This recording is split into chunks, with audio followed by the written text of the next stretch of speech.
À partir de jeudi va s'ouvrir à Carcassonne la dernière grande fête de l'été, la Feria.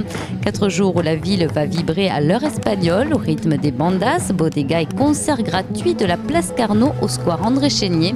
Une fête populaire pour toute la famille, comme même à le préciser le maire de la ville, Gérard Lara. L'édition 2015 sera comme les années précédentes, une édition familiale, populaire, pendant 4 jours, au cours desquels les Carcassonnais, toutes générations confondues, auront la possibilité de participer à la dernière fête des vacances avant la rentrée. C'est toujours comme ça et ça marche toujours très bien.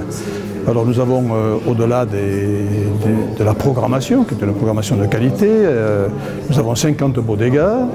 Et nous attendons, comme chaque année, environ 10 000 personnes tous les soirs et dans les rues, autant de monde. Ce qui signifie quand même qu'il va falloir envisager une préparation des gens, car faire la fête, il faut faire la fête dans le plaisir, mais il faut surtout ne pas prendre de risques. Et pour que la fête reste belle, la manifestation doit être encadrée. Depuis l'an dernier, municipalité et préfecture de l'Aude ont signé un label fête que nous détaille la secrétaire générale de la préfecture de l'Aude, Marie-Blanche Bernard. Alors ce label fête, il permet de créer les conditions pour que cette fête se déroule bien, tout en assurant la tranquillité et la sécurité des participants. Concrètement, donc, il se traduit par des préconisations que l'organisateur de la fête, en l'occurrence la municipalité, s'engage à respecter. Ces préconisations sont liées au respect, bien sûr, du droit en vigueur. Je vous donne un exemple, l'interdiction de la vente d'alcool aux mineurs. Mais également un engagement, par exemple, dans les bodegas, d'arrêter la vente de l'alcool 1 heure avant la fin de la fête. Voilà un exemple très concret. Aux abords du Campo, les contrôles routiers seront multipliés, contrôles d'alcoolémie et stupéfiants principalement. Sur le Campo, un stand de prévention des risques festifs que nous présente le docteur Geneviève Pichard, conseillère municipale.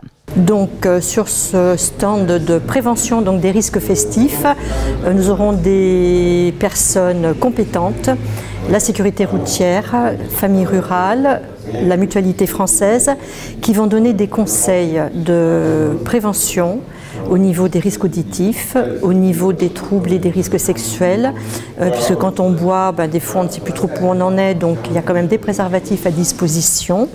Il y aura des conseils aussi au niveau des drogues, hashish et autres, et surtout un stand de prévention au niveau des risques alcool, c'est-à-dire que tous les gens pourront se faire détecter, c'est-à-dire souffler pour avoir leur taux d'alcoolémie, et là on indique le temps qu'il faut rester sur le Campo sans boire avant de reprendre sa voiture.